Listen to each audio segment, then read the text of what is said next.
Hello students, welcome to the channel Rachna math solutions. इस video में हम लोग सीख रहे हैं second year engineering semester third का मैथमेटिक्स ये सब्जेक्ट, जिसके अंदर हमने चैप्टर स्टार्ट किया हुआ है लैप्लास ट्रांसफॉर्म 1 और ये उसका लेक्चर 15 है। ठीक है, तो फिर इस लेक्चर में मुझे जो क्वेश्चन अभी लेना है वो क्वेश्चन मैंने आपके सामने रखा है। क्वेश्चन क्या है? Find the Laplace transform of e⁻−at minus cos A T upon T, hence evaluate integral 0 to infinity e⁻−t minus cos T upon T e⁴t dt। तो लास्ट टाइम के लेक्चर में हम लोगों ने क्या सीखा था? लैप्लास ट्रांसफॉर्म की effect of division by T ये प्रॉपर्टी यूज़ करते हुए evaluation of the integral type के सम किए थे। तो ये जो सेकंड वाला सम दिख रहा है ना, ये सेकंड वाला वो क्या है? Evaluation of the integral type का ही सम है। ठीक है, तो ये इस टाइप के सम हम लोगों ने ऑलरेडी कैसे करना है, ये सॉल्व कैसे सॉल्व करनी है पहले से ही सीखा हुआ है। इस क्वेश्चन में मुझे बेसिकली पहले क्या करना होगा, ये जो फंक्शन दिया है ना, find the Laplace transform of e⁻−at minus cos A T upon D, पहले उसका लैप्लास ट्रांसफॉर्म निकालना होगा। तो वो लिख देता हूँ मैं। To find what, mathematical form में ये कैसा लिखा जाएगा? Laplace for e⁻−at minus cos A T upon T और ये स्क्वायर ब्रैकेट क्लोज। देखो, जब भी इस टाइप के क्वेश्चन आते हैं, यानी कि effect of division by T type के क्वेश्चन आते हैं, तो मैंने क्या बताया था कि अपॉन वाले टी को थोड़ा सा इग्नोर करो या फिर थोड़ा सा भूल जाओ, और उसको भूलने के बाद जो फंक्शन बचता है पहले उसका लैप्लास ट्रांसफॉर्म निकालो। यानी कि इस केस में मुझे पहले लैप्लास किसका निकालना है? न्यूमरेटर में जो फंक्शन लिखा है उसका।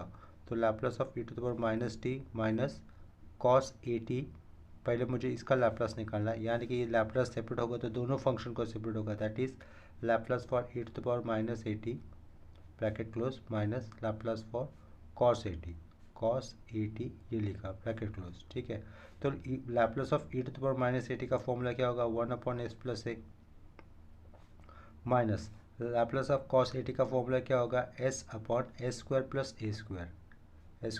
a²। ये स्टैंडर्ड फॉर्मूला था लैप्लास ट्रांसफॉर्म के, वो अप्लाई किए। इसके पीछे लेफ्ट साइड में जो फंक्शन था वो लिखना है, Laplace for e⁻−at minus cos A T. इतना हो गया। इतना हो जाने के बाद देखो, ये Laplace of F of T है, ये ब्रैकेट के अंदर आया हुआ क्या कंसिडर करो? एफ ऑफ टी कंसिडर करो, और उसका 5s राइट साइड पे दिख रहा है। अगर इस एफ ऑफ टी के अपॉन में अगर मैं effect of division by T की प्रॉपर्टी यूज़ करता हूँ, तो राइट साइड में जो भी फंक्शन है 5s से, उसका क्या करना है? हमें इंटीग्रल करना है from the limit S to infinity. So therefore effect of division by T की प्रॉपर्टी यूज़ कर रहा हूँ, यानी कि ये जो एफ ऑफ टी है e⁻−at कॉस ए टी, उसके अपोर्ट में हम लोग टी अप्लाई कर रहे हैं। अगर अपोर्ट में टी अप्लाई कर दिया तो क्या होगा? राइट साइड के 5s फंक्शन का integration from the limit S to infinity, वो फंक्शन लिखा जाएगा 1/s+a minus s/s² bracket close, और यहाँ पर लिखूँगा ds। इतना लिखने के बाद वो इंटीग्रल साइड मुझे अंदर दोनों फंक्शन को सेपरेट करना होगा। Is equal to integral s to infinity 1/s+a ds minus, देखो ये नीचे वाले फंक्शन का डेरिवेटिव क्या होता है? ऊपर 2s हो जाएगा, राइट। लेकिन फिलहाल तो यहाँ पर s ही है, तो यहाँ पर नीचे वाले फंक्शन का ऊपर डेरिवेटिव होने के लिए मुझे क्या करना होगा? ये 2 एडजस्ट करना होगा। तो यहाँ पे मैंने 1/2 ले लिया। इंटीग्रल अंदर सेपरेट भी करो तो यहाँ पे कांस्टेंट लिखने के बाद आगे मैंने s टू इन्फिनिटी ये लिमिट पुट किए, वो ऊपर रखा, और अपन में क्या लिखा? s² + a² और आगे लिखा ds। ठीक है, ये ऐसे चेंजेस क्यों किए?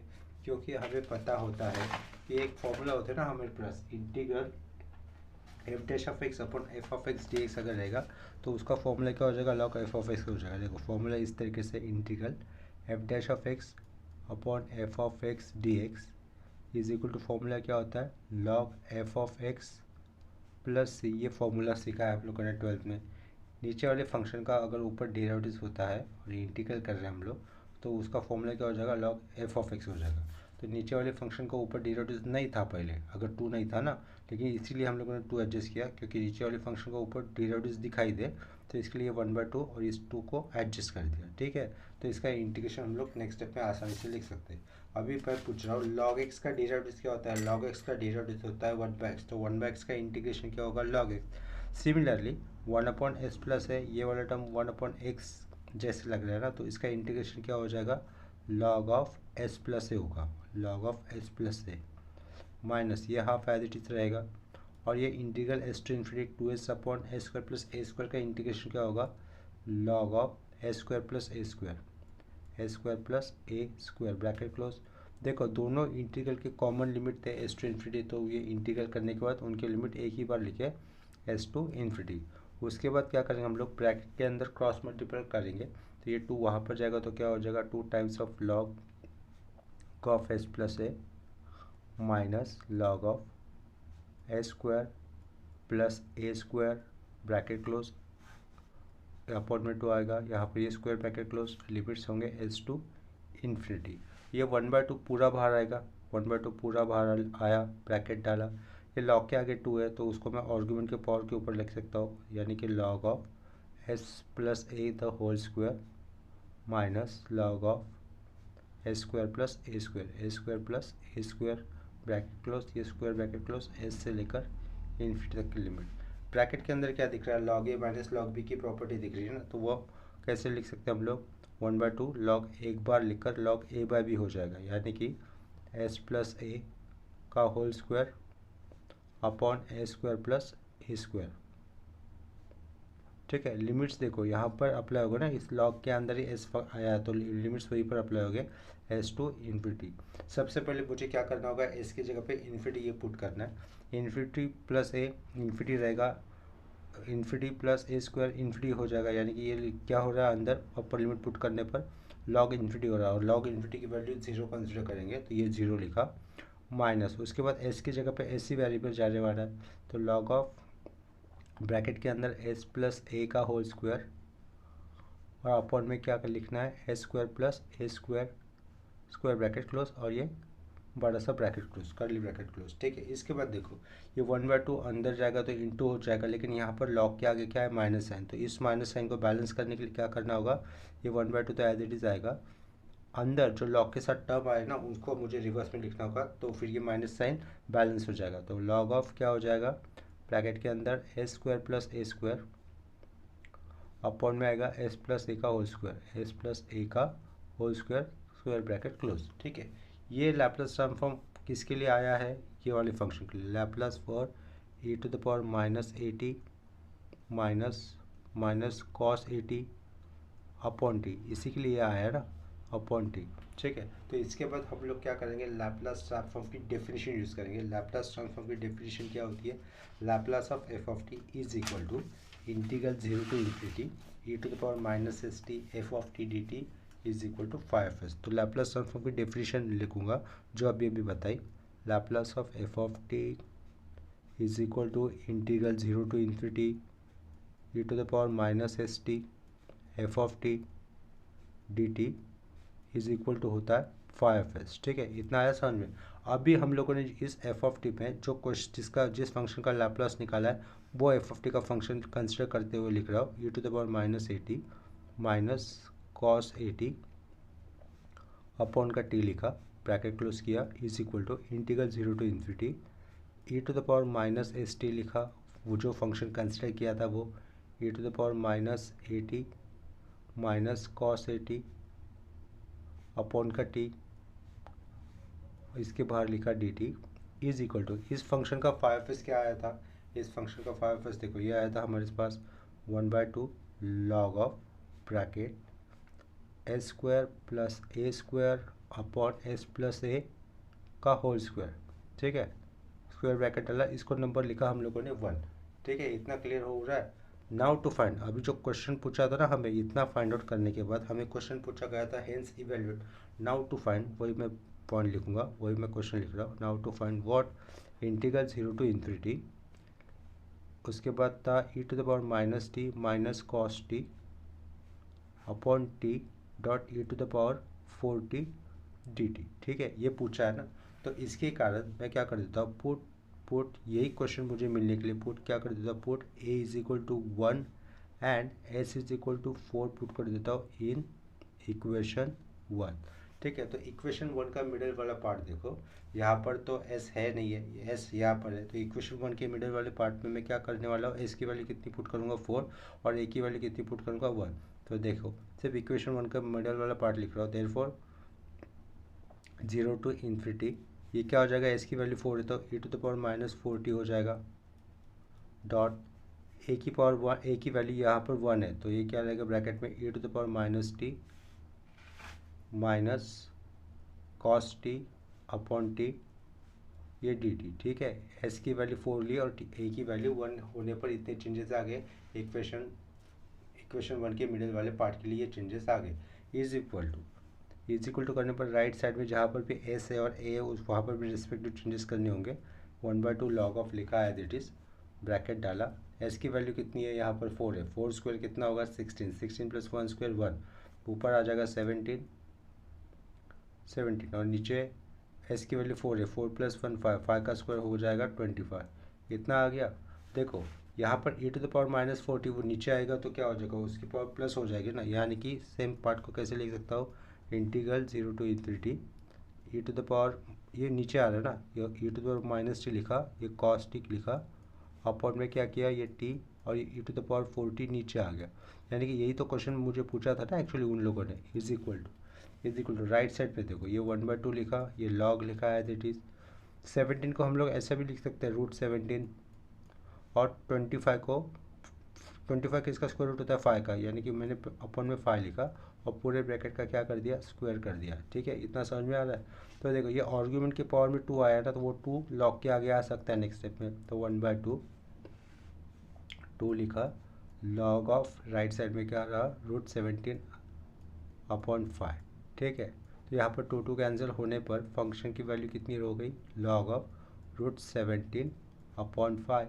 और इसके पीछे मेन क्वेश्चन जो पूछा था integral 0 to infinity e⁻t minus cos T upon T dot e⁻4t और यहाँ पर dt, ठीक है। तो इस तरीके से हम लोगों ने जिस फंक्शन का लैप्लेस ट्रांसफॉर्म पूछा था उसको भी सॉल्व किया और हेंस इवैल्यूएट वाले पार्ट में उसके आगे उसी फंक्शन से रिलेटेड जो सब्स्टिट्यूशन कर रहे थे उसको भी सॉल्व कर दिया, ठीक है। तो यहाँ पर हमारी effect of division by T property use कर evolution of the integral type के सम हो गए। अभी एक रैंडम सम ले रहा हूँ जो भी किसी प्रॉपर्टी से मैच नहीं कर रहा है, सिर्फ लैप्लास ट्रांसफॉर्म की डेफिनेशन के साथ कंसर्न है उसका, वो मैं क्वेश्चन ले रहा हूँ, ठीक है। तो वो देखो नेक्स्ट क्वेश्चन इस तरीके से है। देखो जो नेक्स्ट क्वेश्चन लिखना है, जो लेना है वो मैंने यहाँ पर लिखा है। क्वेश्चन क्या है, evaluate integral 0 to infinity t dot e⁻t² error function t dt, ठीक है। तो यहाँ पे मैंने लिखा सॉल्यूशन, सब्स्टिट्यूशन करना होगा। पुट t² को मैंने क्या कंसिडर कर लेता हूँ, मैं y कंसिडर कर लेता हूँ, ठीक है। तो इसके कारण अगर मैं इसका डेरिवेटिव करूँगा, इसका मतलब क्या हो जाएगा, t² अगर y है तो इसका मतलब क्या हो जाएगा, t is equal to √y हो जाएगा। इतना तो क्लियर हो गया, ठीक है। t² अगर y है तो t² क्या हो जाएगा √y हो जाएगा। अगर मैं इसका डिफ्रेंशिएट कर लेता हूँ तो क्या मिलेगा, 2t dt is equal to क्या हो जाएगा dy। लेफ्ट साइड पे differentiate with respect to T किया, राइट साइड पे differentiate with respect to y किया, क्योंकि राइट साइड में y वेरिएबल है, लेफ्ट साइड में t ये वेरिएबल है। 2t dt is equal to dy, इसी का मतलब क्या हो जाएगा, t dt is equal to dy/2 हो जाएगा ना। इतना क्लियर है। और यहाँ पर देखो ये t के लिमिट है, t के टर्म में ये क्वेश्चन दिया ना, तो ये लिमिट्स t के हो गए। एज अगर t की वैल्यू 0 हो रही है, as t tends to 0, t is equal to 0, तो y कितना होगा, y भी 0 होगा, क्योंकि t 0 है, 0 स्क्वायर 0 है, तो यानी कि y भी कितना हो जाएगा 0 हो जाएगा। एंड लिखा, अगर t की वैल्यू इन्फिनिटी है तो y भी कितना होगा इन्फिनिटी, क्योंकि इन्फिनिटी स्क्वायर इन्फिनिटी होता है तो y भी इन्फिनिटी हो जाएगा। अब ये जो सारे चेंजेस किए हम लोगों ने मेन क्वेश्चन में करेंगे। देयरफॉर इंटीग्रल 0 टू इन्फिनिटी, ये t का t लिखा, e⁻t² लिखा, error function of t dt ये लिख दिया, main question as it is लिख दिया, ठीक है। इक्वल टू किया, इक्वल टू करने के बाद इंटीग्रल 0 टू इन्फिनिटी लिखा, क्योंकि लिमिट चेंजेस नहीं होने वाले। t dt ये क्या बोल रहा हूँ मैं, ये वाला पॉइंट शुरुआत का t और t dt को रिप्लेस करके मुझे क्या लिखना है, उसकी जगह पे dy/2 लिखना है, ठीक है। तो वो तो लिखूंगा, e⁻ माइनस किया, t² की जगह पे कितना लिखना है मुझे y लिखना है, तो e⁻y आ जाएगा।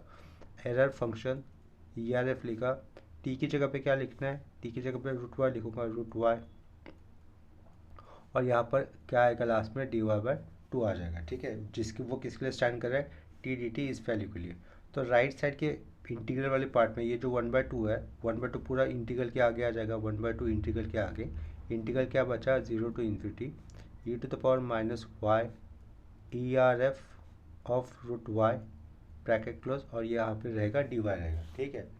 तो हम लोग उसको इक्वेशन 1 दे देंगे, इसको लिखा इक्वेशन 1, और ये पीछे वाला main question as it is है, तो 0 to infinity T dot E to the power minus T square E R F error function of T और डी टी, ये वाला पार्ट एज इट इज। अभी देखो यहाँ पर मैं लैपलास ट्रांसफॉर्म की डेफिनेशन यूज़ करूँगा। Since Laplace of F of T equal to क्या होता है, integral 0 to infinity E to the power minus S T F of T D T is equal to क्या होता है, फाइव एफ एस होता है। ठीक है, इतना तो मैंने लिखा। यहाँ पर एक स्टैंडर्ड फंक्शन आए यूज़ कर रहा हूँ मैं, therefore Laplace of standard function क्या लिखा, E R F root T, ये स्टैंडर्ड फंक्शन होता है तो उसको लिखा Laplace transform of E R F root T. उसको अगर मैं डेफिनेशन में यूज़ कर दूँ तो कैसे हो जाएगा, यहाँ पर integral 0 to infinity E to the power minus S T put किया, E R F error function of root T bracket और यहाँ पर डी टी लिखा, राइट। सिर्फ एफ ऑफ टी क्या रिप्लेस किया, एरर फंक्शन रूट टी, तो उसका फॉर्मूला क्या हो जाता है, 1/s root of S plus one, ये हो जाता है उसका फॉर्मूला। क्या होता है formula, 1/s root of S plus one. तो उसको मैं इक्वेशन 2 पुट कर देता हूँ, उसको इक्वेशन क्या पुट कर दिया, 2 पुट कर दिया। तो हम लोग सेकेंड इक्वेशन में put S is equal to कितना कर दिया मैंने, 1 in equation 2, in equation 2। Second equation में मैंने एस की वैल्यू कितनी कंसिडर कर ली, 1 कंसिडर की। तो देखो ये मिडल वाला पार्ट क्या हो जाएगा, एस की वैल्यू 1 पुट करने पर, therefore integral 0 to infinity E to the power minus T dot error function रहेगा, यहाँ पर रूट टी लिखूँगा मैं और यहाँ पर क्या आ जाएगा, टी टी आ जाएगा, ई इक्वल टू एस की वैल्यू 1 है, रूट ऑफ 1 + 1 √2 हो जाएगा। उसको 1 से इंटू करने पर कोई चेंजेस नहीं होंगे, तो क्या रहेगा, ये 1/√2 रहेगा। इसको मैं इक्वेशन 3 लिख देता हूँ। उसको क्या लिखा हमने, इक्वेशन 3 लिखा। अभी देखो क्या होता है, इंटीग्रेशन हो या फिर डिफरेंशिएशन हो या फिर डेरिवेटिव हो, ये वहाँ पर वेरिएबल के नाम से कोई फ़र्क नहीं पड़ेगा। क्यों, क्योंकि सिर्फ उस पर क्या चेक किया जाता है, ऑपरेशन चेक किया जाता है। यानी कि डेरिवेटिव में अगर यू डॉट वी का रूल है, वेरिएबल कौन से भी होने दो, तो एक्स वाई, उसके अंदर जो रूल है वही फॉलो होगा यू डॉट वी का। यू बाई वी का भी हो, उस पर वेरिएबल से कोई मतलब नहीं है, जो यू बाई वी का रूल होता है वही स्ट्रिक्टली फॉलो हो जाएगा। तो उसी तरीके से हम लोग अगर देखो इक्वेशन 1 का ये वाला पार्ट देखते हैं जिसको मैंने अंडरलाइन किया, इक्वेशन 1 का इंटीग्रल वाला पार्ट देखते हैं और इक्वेशन 3 का ये इंटीग्रल वाला पार्ट देखते हैं, तो वो तो दोनों सेम है, सिर्फ वहाँ पर वेरिएबल अलग है। इक्वेशन 1 में वेरिएबल y यूज़ हुआ है, जबकि इक्वेशन 3 पे वेरिएबल t यूज़ हुआ है। तो उस पर वहाँ पर वेरिएबल के नाम से कोई फ़र्क नहीं पड़ेगा, फंक्शन तो एग्जैक्टली एक जैसा ही है। देखो ये अंडरलाइन किया हुआ, फंक्शन तो एग्जैक्टली एक जैसी है, लिमिट भी सेम है। तो इसका मतलब फ्रॉम 1, 2 एंड 3 क्या लिख सकता हूँ मैं, फ्रॉम 1, 2 3 ये वाले वैल्यू मैं रिप्लेस कर उसकी जगह पे 3 से जो आया हुआ वैल्यू है वही लिख सकता हूँ मैं, यानी कि 1/2 रहेगा। और ये वैल्यू रिप्लेस कर मुझे क्या लिखना है, डायरेक्टली उसके बाजू में 1/√2 लिखना है। तो इसके बाद की नेक्स्ट स्टेप कैसी होगी, from 1 to 3, from 1, 2 and 3 directly left side का क्वेश्चन लिखूंगा मैं, integral 0 to infinity T dot E to the power minus T square error function of T D T, ये मेन क्वेश्चन लिखा लेफ्ट साइड में, is equal to from 1 to 3। यहाँ पे क्या हो जाएगा, ये 1/2 तो आएगा, साइड में क्या था 1/√2 भी आएगा, यानी कि 1/2√2, ये होगा हमारा फाइनल आंसर। ये वन यहाँ पे लिख देता हूँ। आया समझ में, यहाँ पर हमारी effect of division by T की प्रॉपर्टी अच्छे तरीके से कंप्लीट हो जाती है। लास्ट वाला सम, ये जो हम लोगों ने किया वो किसी भी प्रॉपर्टी के साथ मैच नहीं कर रहा था, वो वाला सम सिर्फ लैपलास ट्रांसफॉर्म की डेफिनेशन के साथ कंसर्न कर रहा है। ठीक है, अभी हम लोग यहाँ पर नेक्स्ट क्वेश्चन करेंगे। नेक्स्ट क्वेश्चन अलग टाइप के कंसेप्ट के क्वेश्चन है, उसमें क्या करना है, हमें लैपलास ट्रांसफॉर्म ऑफ डेरिवेटिव के कंसेप्ट सीखनी है। क्या कहा, लैपलास ट्रांसफॉर्म ऑफ डेरिवेटिव। तो मैं सिर्फ यहाँ पे नाम लिख लेता हूँ। उसके अंदर बेसिकली 3 ही फॉर्मूले आएंगे, लैपलास ट्रांसफॉर्म ऑफ डेरिवेटिव्स। ठीक है, इस टाइप के भी क्वेश्चंस एग्जाम में पूछे जाते हैं, तो हम लोग अभी वो सीखेंगे लैपलास ट्रांसफॉर्म ऑफ डेरिवेटिव्स। देखो जो नेक्स्ट क्वेश्चन है वो मैंने क्वेश्चन यहाँ पर लिखा है और उसके पहले में मैंने कुछ फॉर्मूले भी लिखे हैं, जो फॉर्मूले किसके साथ कंसर्न है, लैपलास ट्रांसफॉर्म ऑफ डेरिवेटिव्स इस कंसेप्ट के ऊपर। तो वहाँ पे बेसिकली 3 ही फॉर्मूले। पहला फॉर्मूला क्या लिखा है, Laplace transform of F dash of T, यानी कि कोई भी एफ ऑफ टी नाम का फंक्शन होगा, उसका फर्स्ट ऑर्डर का डेरिवेटिव्स अगर उसका कर उसका लैपलास निकालें, तो फॉर्मूला क्या है, फर्स्ट ऑर्डर है तो यहाँ पर एक ही बार लिखा है, S Laplace of F of T minus F of 0, Laplace of F dash of T है, तो यहाँ पे क्या लिखा है S square Laplace of F of T minus S F of zero minus F dash of zero. Next formula आया है Laplace of F triple dash of T, यानी कि थर्ड ऑर्डर का डेरिवेटिव है, तो यहाँ पे क्या लिखा है S cube Laplace of F of T minus S square F of zero minus S F dash of zero minus F double dash of zero. देखो लैप्लस ट्रांसफॉर्म का अगर फर्स्ट टाइम डेरिवेटिव हुआ है तो यहाँ पर एस एक ही बार लिखा है, अगर दो बार डेरिवेटिव हुआ है तो एस स्क्वायर लिखा है, अगर तीन बार डेरिवेटिव हुआ है यहाँ पर तो एस क्यूब लिखा है। ठीक है, तो यहाँ पर एक पैटर्न है, वो पैटर्न आप लोगों को इस फॉर्मूले को अगर बार बार देखोगे तो वो याद हो जाएगा। अभी जो क्वेश्चन मुझे लेना है वो क्वेश्चन क्या है, given F of T function क्या दिया हमें, F of T function is the given T plus one for the interval zero less than equal to T less than equal to two. और उसके बाद एफ ऑफ टी की value कितनी दी है, 3 दी है, और जिसपे कैसा है T is greater than 2। Find Laplace of F of T, Laplace of F dash of T and Laplace of F double dash of T, इतना हमें पूछा है। ठीक है, अभी देखो यहाँ पर मुझे क्या यूज़ करता है, सबसे पहला वाला क्वेश्चन लैप्लस ट्रांसफॉर्म के ऊपर जो सबसे पहला हम लोगों ने क्वेश्चन किया था ना, ये उसके जैसा ही है पहला वाला पार्ट। तो since Laplace of F of T क्या होता है, Laplace of F of T by definition क्या होता है, integral zero to infinity E to the power minus S T F of T और डी टी, यही पार्ट होता है ना लैप्लस ट्रांसफॉर्म की डेफिनेशन। तो लेफ्ट साइड में ये तो मुझे पूछा है Laplace of F of T, तो उसको मैं एज इट इज़ लिखूंगा इज इक्वल टू। इसके बाद देखो लिमिट्स क्या है, जीरो टू इन्फिनिटी, लेकिन यहाँ पर मुझे लिमिट्स को स्प्लिट करना है। पहला लिमिट क्या लिखूंगा मैं, जीरो से लेकर टू तक का लिखूंगा।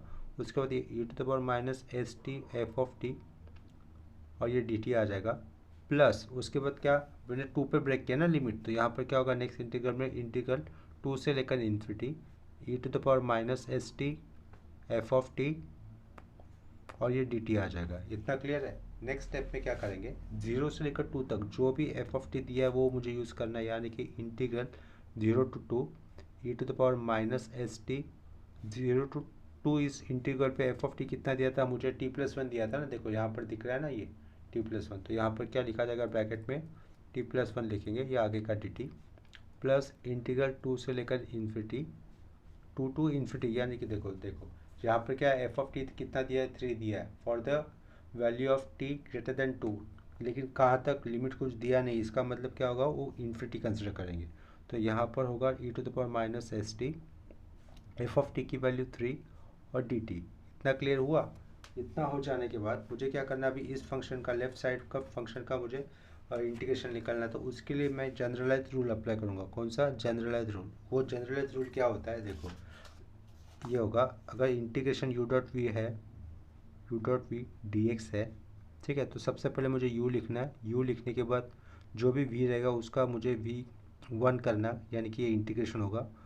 उसके बाद माइनस दो, u डैश करो, जो भी u फंक्शन लिया था उसका एक बार डिराइड्यूस करो, ये v1 का चेंजेस होकर क्या हो जाएगा v2, यानी कि v1 का जो इंटीग्रल किया उसको वापस इंटीग्रल करना है, वो v2 हो जाएगा, प्लस u डैश के बाद u डबल डैश v2 से लेकर उसके बाद v3, ये जो नंबर किए ना v1 v2 v3 वो क्या है इंटीग्रल के लिए स्टैंड करेंगे, और u dash u double dash ये क्या है डिरेवेटिव्स है। ये शुरुआत में u मुझे एज इट इज़ लिखना है, और ये ऐसा कब तक कंटिन्यू करना है, इन्फिनिटी तक, ये यानी ये चेन रहेगी प्लस माइनस ये ऐसी चेन रहेगी। और इंटीग्रेशन u डॉट वी के रूल में सबसे पहले कौन सा u किस तरीके से सिलेक्ट करना होता है, LIATE में लेफ्ट टू राइट जो भी पहला फंक्शन आता है उसको क्या हमें कंसिडर करना है, u कंसिडर करना है। तो यहाँ पर टी प्लस वन ये एल्जेब्रिक का पार्ट है और E to the power minus S T ये एक्सपोनेंशियल फंक्शन का पार्ट है। ठीक है, तो देखो ये एल्जेब्रिक पहले आता है ना यहाँ पर, तो ये एल्जेब्रिक पार्ट पर मेरा क्या हो जाएगा, u हो जाएगा, यानी कि u क्या है इस केस में हमारा टी प्लस वन है।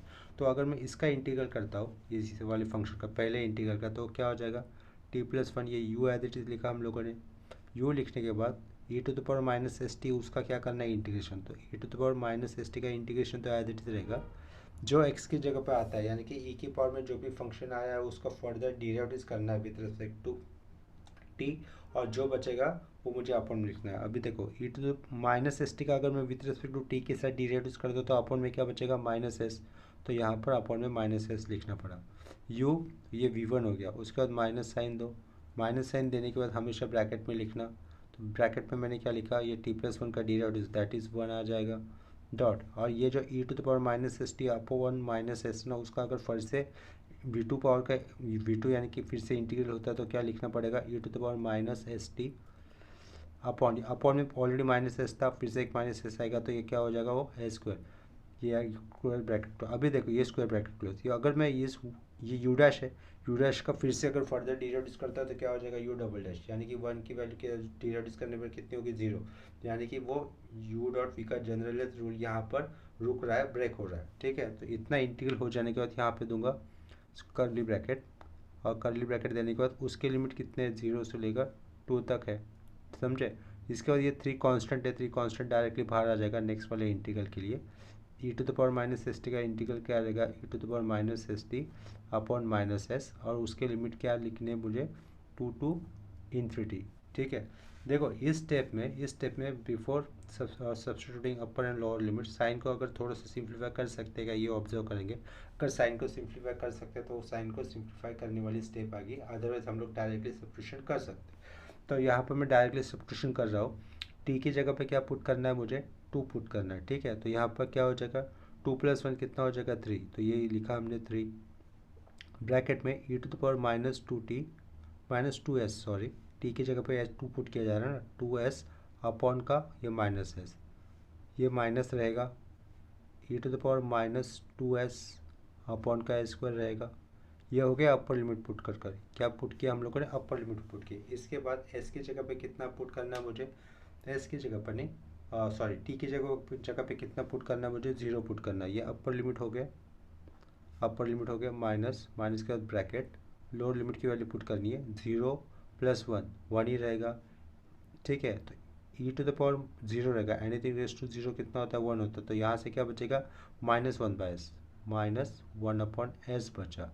यहाँ पर देखो टी की वैल्यू हम लोग 0 पुट कर रहे हैं, तो यानी कि यहाँ से क्या बचेगा, -1/2 -1/s², ये स्क्वायर ब्रैकेट क्लोज और ये राउंड ब्रैकेट क्लोज, जिसके अंदर हम लोगों ने पहले टर्म में अपर लिमिट पुट किए माइनस, उसके बाद ये वाला -1/s आया, ये minus E to the power minus ये 0, ये 1 हो जाएगा, ई टू द पावर 0 1 हो जाएगा, और अपॉन का स्क्वायर, इतना क्लियर है।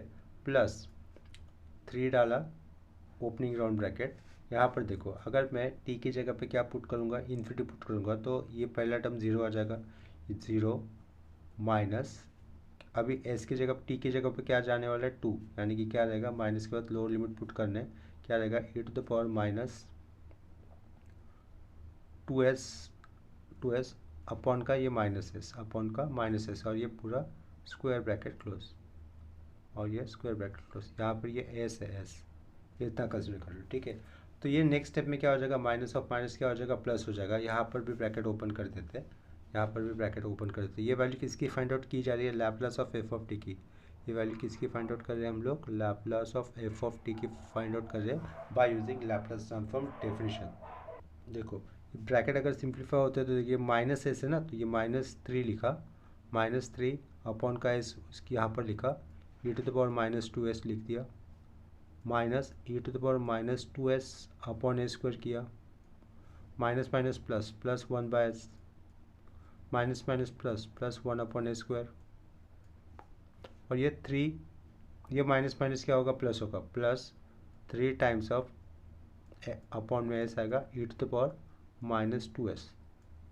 देखो यहाँ पर पहला और आखिरी वाला टर्म प्लस और माइनस में आया है ना, तो वो कैंसिल होकर जो बचेगा ये वाला पार्ट आएगा, बचा हुआ पार्ट, तो वही लिखना है मुझे। Therefore Laplace of F of T, Laplace of F of T क्या हो गया, फिर पहला और आखिरी टर्म कैंसिल हो जाने के बाद पहले ये लिख देता हूँ 1/s लिख देता हूँ, फिर 1/s² लिख देता हूँ, और फिर minus E to the power -2s upon s²। ये हो गया हमारा first part, that is Laplace of F of T हम लोगों ने फाइंड आउट कर दिया। ठीक है, अभी क्या पूछा, now to find Laplace of F dash of T, वो लिख देता हूँ, now to find Laplace of F dash of T. ठीक है, अभी Laplace of F of T अगर मुझे निकालना है तो उसके लिए वो फॉर्मूला अप्लाई करना होगा। बिफोर दैट उस फॉर्मूले में देखो एफ ऑफ 0 की भी वैल्यू पुट करनी होती है ना, उस फॉर्मूले में मुझे क्या पुट करना है, एफ ऑफ 0 की भी वैल्यू पुट करनी है। तो एफ ऑफ 0 पुट करने के लिए सबसे पहले ये तो पता होना चाहिए कि एफ ऑफ टी क्या था। देखो ये फॉर्मूला था ना Laplace of F dash of T में, S Laplace F of T. ये टर्म हमारे पास है, लेकिन ये वाला टर्म नहीं है ना। ठीक है, तो फिर मतलब देखो, since F of T function क्या था हमारे पास, F of T function t+1 भी था और एफ ऑफ टी फंक्शन ये 3 भी था, लेकिन उसमें से एक ही हमारे काम का है। कौन सा वाला? Since F of T is equal to t+1, यही हमारे काम का है। दूसरा क्यों नहीं है? क्योंकि दूसरे वाले फंक्शन का लिमिट क्या था, t ग्रेटर देन 2, और पहले वाले इस फंक्शन का लिमिट क्या था, इन बिटवीन 0 to 2। ठीक है, तो since F of T equal to t+1, so therefore F of 0 is equal to कितना हो जाएगा, टी की जगह पे 0 पुट करने पर 0+1 1 ही हो जाएगा ना। इतना क्लियर है? इतना क्लियर है? उतना हो जाने के बाद देखो, since Laplace of F dash of T is equal to, formula क्या, एस, एक बार Laplace of F of T लिखो, उसके बाद एफ ऑफ टी है माइनस एफ ऑफ 0, यही फॉर्मूला था ना। तो सिर्फ यहाँ पर सब्स्टिट्यूशन होगा, S as it is. Laplace of F of T कितना आया था हमारा लास्ट केस में, Laplace of F of T क्या था, ब्रैकेट में लिखूँगा 1/s plus 1/s square minus e⁻²s/s² minus F of 0। देखो एफ ऑफ 0 कितना दिख रहा है यहाँ पर, 1 दिख रहा है ना, तो वो 1 लिखना है मुझे as it is. Next step में एस अंदर जाएगा तो क्या होगा, एस कैंसिल, यहाँ से 1 रहेगा माइनस ये प्लस प्लस, यहाँ से रहेगा 1/s माइनस e⁻²s/s, और ये आगे का -1, +1 -1 कैंसिल हो जाने के बाद सिर्फ बीच वाला पार्ट रहेगा जिसमें डिनोमिनेटर सेम है, यानी कि वो एस एक ही बार रहेगा, s/1 माइनस e⁻²s, और लेफ्ट साइड में क्या है, Laplace of F dash of T है। अभी इसके आगे क्या होगा, मुझे Laplace transform of F double dash of T भी निकालना ना। Now to find Laplace transform for F double dash of T. ठीक है, देखो सिंस एफ ऑफ टी क्या था, एफ ऑफ टी दो थे ना, F of T equal to t+1 था और F of T equal to 3 था, लेकिन इन दोनों में से हमारे काम का कौन सा है, जहाँ पर टी की वैल्यू इन बिटवीन 0 to 2 थी, क्योंकि टी 0 वहाँ पे आ रहा था।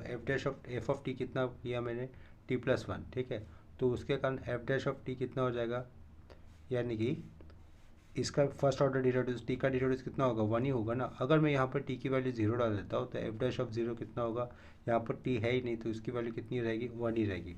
और इस वाले फंक्शन में अगर मैं हम लोग टी की जगह पर 0 डाल देता हूँ तो ये यहाँ पर हमें कितना मिला, एफ ऑफ 0 कितना मिलेगा, 1 मिलेगा। इतना क्लियर है?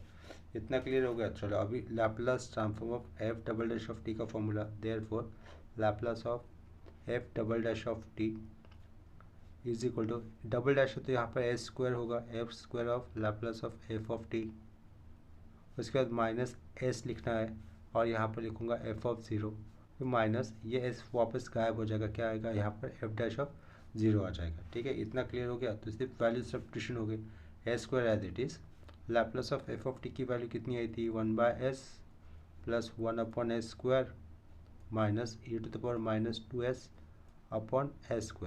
ब्रैकेट क्लोज, माइनस एस लिखा, एफ ऑफ 0 कितना आया था, 1, माइनस एफ डैश ऑफ 0 भी कितना आया था, 1 आया था। ठीक है, इतना लिखने के बाद अगर हम लोग इसको सिंप्लीफाई कर देते तो हमारा काम हो जाएगा। इतना समझ में आ रहा है? चलो ठीक है, देखो सिर्फ सिंप्लीफिकेशन करना है। ये एस स्क्वायर है, एस स्क्वायर इस एस के साथ इंटू होगा तो क्या रहेगा, ओनली एस रहेगा, प्लस एस स्क्वायर 1/s के साथ इंटू होने पर 1 रहेगा, माइनस e⁻²s माइनस एस और ये -1। ठीक है, plus S minus S cancel, +1 -1 cancel, तो क्या बचता है, सिर्फ माइनस e⁻²s बचता है ना। ठीक है, तो जो बच रहा है वो हम लोग लिखेंगे माइनस e⁻²s। ये किसका आंसर था, Laplace of F double dash of T का आंसर था। ठीक है, तो इस तरीके से ये पूरा हम लोगों ने Laplace of F of T भी निकाला, Laplace of F dash of T भी निकाला और Laplace of F double dash of T भी निकाला। इसी कंसेप्ट के ऊपर और एक मैं क्वेश्चन ले रहा हूँ। ठीक है, तो वो क्वेश्चन आप, ये कंसेप्ट फिर आपको अच्छी तरीके से समझ में आ जाएगी। ठीक है, तो नेक्स्ट क्वेश्चन इस तरीके से है। नेक्स्ट क्वेश्चन मैंने यहाँ पर लिखा है। नेक्स्ट क्वेश्चन क्या है, if Laplace of T sine omega T is equal to 2ωs/s² plus omega square का भी होल स्क्वायर। ठीक है, फाइंड पूछा है इसके अंदर, Laplace of omega T cos omega T plus sine omega T, ये उसका पूछा है। तो देखो अगर मैं यहाँ पे इसको कंसिडर कर देता हूँ, लेट एफ ऑफ टी को मैं कंसिडर कर लेता हूँ, एफ ऑफ टी को क्या कंसिडर कर लेता हूँ, टी साइन ओमेगा टी ये मैंने कंसिडर कर लिया, ठीक है। एफ ऑफ टी को क्या कंसिडर किया, ये Laplace of F of T को क्या कंसिडर किया, टी साइन ओमेगा टी। तो इसके कारण यहाँ पर अगर मैं टी की जगह पे जीरो पुट करता हूँ तो क्या हो जाएगा, F of zero is equal to T की जगह पे जीरो है तो साइन जीरो क्या हो जाएगा, जीरो हो जाएगा, या फिर टी की जगह पे जीरो तो ये फंक्शन पूरा क्या हो जाएगा, जीरो हो जाएगा। इतना क्लियर हो गया। इसके बाद ये एफ ऑफ टी आपके सामने है, टी साइन ओमेगा टी। अगर हम लोग उसका डेरिवेटिव करते हैं तो क्या हो जाएगा, therefore F dash of T, obviously मुझे डेरिवेटिव करना है विथ रेस्पेक्ट टू टी करना है, तो ये पहले टी एज इट इज रखूँगा। साइन का डेरिवेटिव क्या होता है, कॉस ओमेगा टी। ये कंपोजिट फंक्शन है, ओमेगा टी का भी फर्दर डेरिवेटिव करूँगा विथ रिस्पेक्ट टू टी, तो टी का डेरिवेटिव वन हो जाएगा, साइड भी क्या ओमेगा है तो ये ओमेगा रहेगा एज इट इज़। प्लस उसके बाद ये यू लिखा, वी का डेरिवेटिव किया, अभी प्लस लिखकर वी लिखकर यू का डेरिवेटिव होगा, यानी कि साइन ओमेगा टी आएगा और टी का डेरिवेटिव वन। नेक्स्ट स्टेप में देखो यहाँ पर ओमेगा साइड में आया हुआ है ना, तो वो ओमेगा मैं शुरुआत में लिख सकता हूँ, यानी कि क्या लिखूँगा, omega T cos omega T plus sine omega T. हमें इसी का तो लाप्लास पूछा है ना, जो लास्ट स्टेप मिली है उसी का लाप्लास पूछा है, यानी कि क्या पूछा है, indirectly Laplace of F dash of T पूछा है। इतना क्लियर है। तो चलो फिर फॉर्मूला यूज़ करेंगे, by using since Laplace of F dash of T क्या होता है, since Laplace of F dash of T is equal to क्या होता है, एस एक बार लिखकर Laplace of F of T लिखना होता है, फिर माइनस दो और यहाँ पर एफ ऑफ ज़ीरो लिखना होगा, ठीक है, बाय फॉर्मूला। तो ये सब कुछ तो आया हुआ है हमारे पास। Laplace of F dash of T मैंने वापस लिखा ये लेफ्ट में, इज इक्वल टू ये एस लिखूंगा। Laplace of F of T कितना दिया हुआ है ना उन्होंने, एफ ऑफ टी क्या लिया था, T sine omega T. F of T क्या था, टी साइन ओमेगा टी, जिसका लैप्लास उन लोगों ने ऑलरेडी दिया है क्वेश्चन में, क्या दिया है, two omega S upon S square plus omega square का भी होल स्क्वायर, वो लिखूंगा two omega S upon S square plus omega square का भी स्क्वायर। यहाँ पर ये वैल्यू कितनी आई हुई है, जीरो आई हुई, तो वो जीरो मैंने ऐड कर दिया। बस इतना ही आंसर था। ये क्या हो जाएगा, ऊपर two omega S square upon का A square plus omega square का भी स्क्वायर। और इसके पीछे क्या, F dash of T. F dash of T exactly क्या था उसको भी मैं मेंशन कर सकता हूँ, Laplace of omega T cos omega T plus sine omega T plus plus वाला पार्ट नीचे लिख देता हूँ, प्लस साइन ओमेगा टी। हो गया ये हमारा आंसर, ठीक है। तो इस सम के साथ मैं ये वाला लेक्चर, अपना लेक्चर यहीं पे स्टॉप कर रहा हूँ। अगर आपको किसी कंसेप्ट में या फिर प्रॉब्लम में डाउट है तो प्लीज़ मुझे कमेंट सेक्शन में इन्फॉर्म कर देना। अगर वीडियोस आपको अच्छे लगते हैं, हेल्पफुल लगते हैं, तो आप इस वीडियोस को अपने फ्रेंड के साथ शेयर भी कर दिया करो, और चैनल पे नए आए हुए हैं तो प्लीज़ चैनल को सब्सक्राइब कर दिया करो, ठीक है। चलो अभी के लिए मिलते बाद में। तो अभी मैं लेक्चर स्टॉप कर रहा हूँ, बाय और take care, thanks for watching.